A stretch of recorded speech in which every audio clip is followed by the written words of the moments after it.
Where are you going? Going so fast tonight. Have you ever stopped beside the road to smell the rose of life? Take a breath now.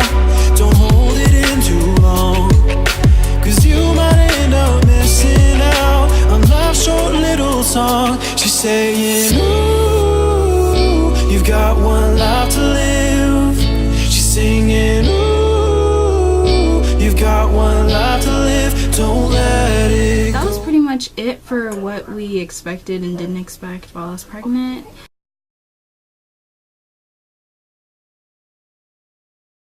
So moving on to what we did and didn't expect about being parents. Having the baby, now when I'm at school, I knew this would happen though. I expected it. I want to go home right away, to come home to my family. And I want him to come home right away. It's more of a rush. It's more like okay, time needs to go by faster so I can go home.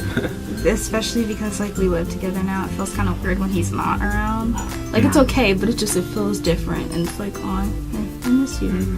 So I really want him to come home, and we text obviously throughout the day, tell him what we're doing with Dara and stuff. But yeah, we really miss each other, and I feel like I would be the exact same way though if I was still in school. I'd miss her a lot. I just can't wait to graduate. Yeah, so I'm ready. Me too. That actually brings me to another thing.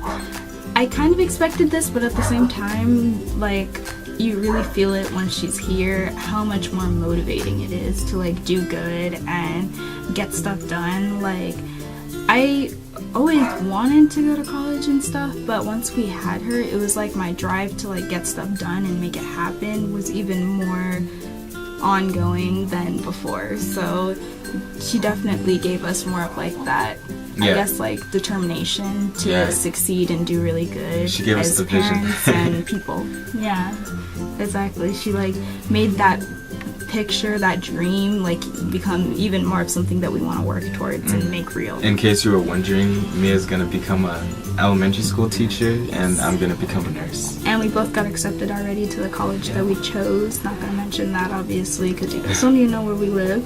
But for personal reasons, we're not gonna mention that. I'm majoring in elementary education, and he's majoring in nursing. So we're gonna be doing that. You guys will catch some vlogs mentioning schoolwork and stuff by the time it's the fall. So after summertime's when we start. So exciting!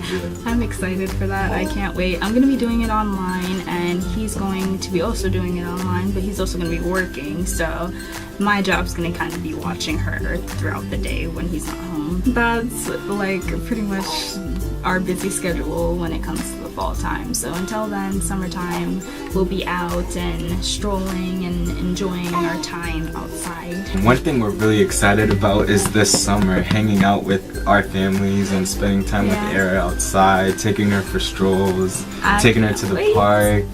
Getting to go to stores and stuff, because we're trapped in the house too, obviously. Well, she can't go out, so it's gonna be nice to get to finally go places with her.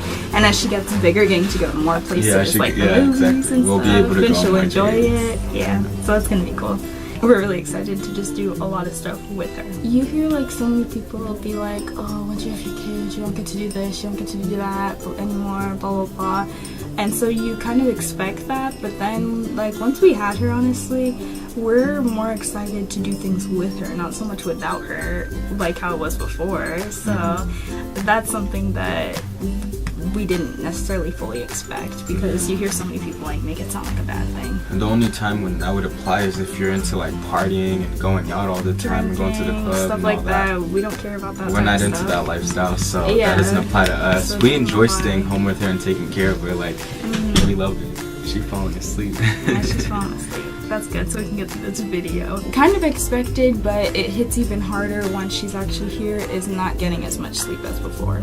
It's definitely accurate to sleep when she's sleeping and to get your rest while you're pregnant, because once you're not going to get that nice long sleep that you want.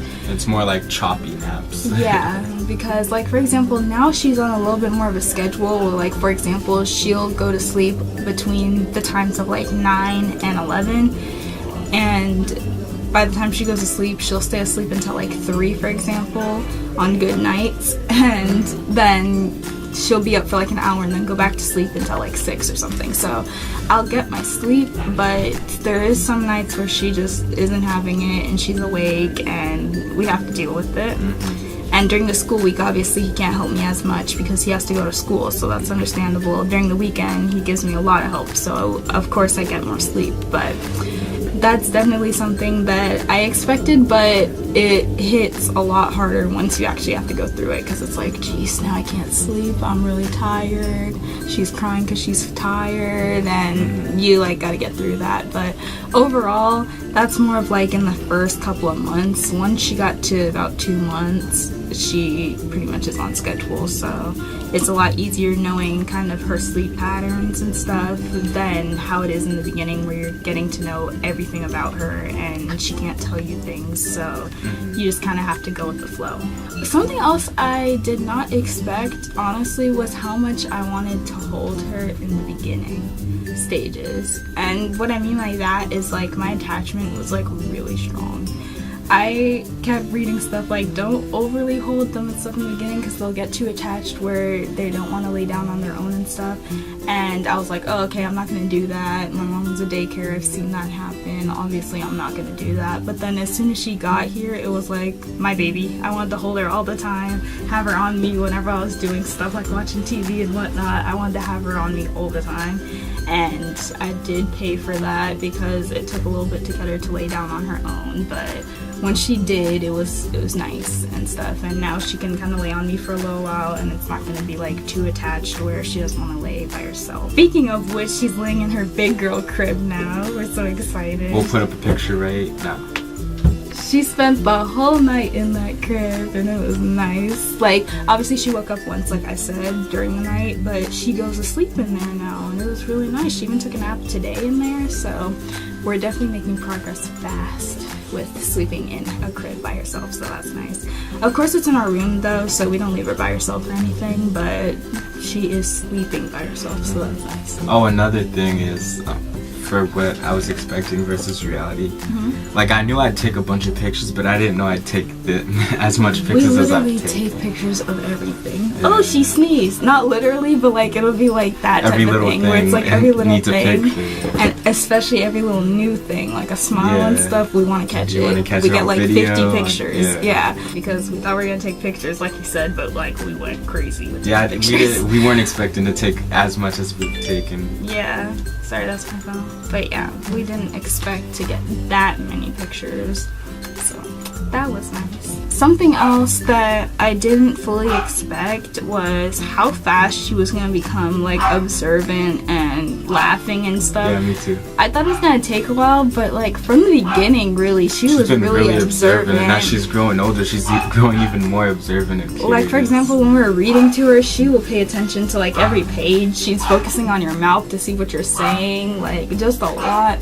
And I'm really excited for that and thankful because I'm hoping that means like she'll start to talk and stuff fast. We're on track. Yeah, she'll start talking it fast, and we'll be able to really get to interact with her a lot more, like we're getting to, which is super fun and nice. Besides the newborn stage where she just sleeps and eats and poops and pees, and that's pretty much it. It was kind of boring, so it's nice to get to interact with her now and make her laugh and smile. It's good to talk with your kid, and it's good to read to them every day. Yeah, it's really important, and studies have shown that it actually really does help them talk early and understand faster, so you should definitely do that if you're not. And it could just help them want to read, because a lot of kids don't like reading. Exactly. And it's because they weren't really exposed. And I loved reading ever since I learned, so I definitely want her to be like that if we can do anything to help that. One thing that I find funny is how she's like grown so much right in front of our eyes, but we don't realize it because how much we're with her until you look back at an old photo. Like, for example, we'll put in one picture that we just looked at the other day about how big she got now when she was sitting in her rocker to sleep versus when she was a newborn. She was so small, and like we don't notice the changes until we look back. Like, in some pictures she doesn't even look like the same baby. She's so much more like eyes open, paying attention, a lot more hair, just a bunch of stuff that like we didn't fully notice in the beginning. She was born with a really chubby face and squintier eyes because they weren't that way. And now her face is like all coming together nicely, and she looks so beautiful. So that's so fun. That's actually really fun to like look back months later and be like, whoa, yeah. So. Now her eyebrows are growing in, her eyelashes. I can't even imagine when she's a year. Like we're gonna be looking back at this time, we're gonna be like, whoa. Yeah, no, definitely. Yeah. So literally every little thing she does excites us. For real. It's nice. It's so fun. It's like so much fun. Definitely would not have another kid right now. Yeah, that's for sure. Yeah, I guess that could be another one. Is especially as teen parents, like to have one. It's good to just stay with one for now. You can spoil them, you can afford them, and all that. When you're little and stuff, like when you're just like talking about kids for fun, you'll be like, oh yeah, I can't wait to have my kids. I'm gonna have them so close together so they can be like doing this and this together and blah blah blah. But now that I have a kid, I don't want a kid like right away again because that's just a lot of work. I want to focus on one. We want to spoil one, and financially we can only deal with one kid right now. Yeah. So it definitely makes you think more like smart about your choices with having a kid. And plus 2 would just be a handful right now. Yeah. We can get one to sleep, but what if the other one doesn't want to sleep? Exactly, and especially another thing is with breastfeeding. I would not be feeding 2 kids right now. No way. People that have twins and triplets and stuff, like I hand it to them, because that would be a lot of work. But speaking of breastfeeding, that is something else that I didn't expect is how fast she latched on and like knew what to do. Like literally from the first day when she came out and the nurse put her on my boob, she knew exactly how to latch and did everything great. I expected it to be way worse than it was because I heard so much negative things about like them not being able to latch right away and all that. I guess I just got lucky and she did, so that was so nice and unexpected. And something else is honestly how much work it is. It really is a lot of work. You have to feed them on demand like all the time, trying to pump and feed them and make sure you have enough milk and keeping your milk supply up. Keep them clean, change them every time they spit up, keep a bib on, change the bib. Making sure you're eating all the right stuff because it goes straight to your baby. Like there's just a lot, it's a lot more work than it seems. Finding out what to do when you've done everything. Exactly, so like when you're in those stages of them not really talking and stuff yet, you just have to like figure out what that cry means because it's the same cry and it's for everything. It's a learning process. It's definitely a learning process and every baby's different, so even doing all the research that I did, you know, there's not literally a book on exactly how to raise your kid. You have to figure it out on your own. Yeah, of course. Yeah, that was definitely something that we had to learn together. Another thing is, like, you want to help out. You want to help each other out as much as you can. Yeah. You shouldn't make one feel like they're all alone in this. Like, this is a together thing, you know? And if you feel like you need help and stuff, don't be afraid to say it. Like, in the beginning, we're saying, like, oh, yeah, we're not really going to ever need help. And don't want to ask for help and this and that. We can do this on our own. It's so different once in reality we're still teenagers, we're not making a good enough living, like you need help, a lot of help, and if you're being given help, take it.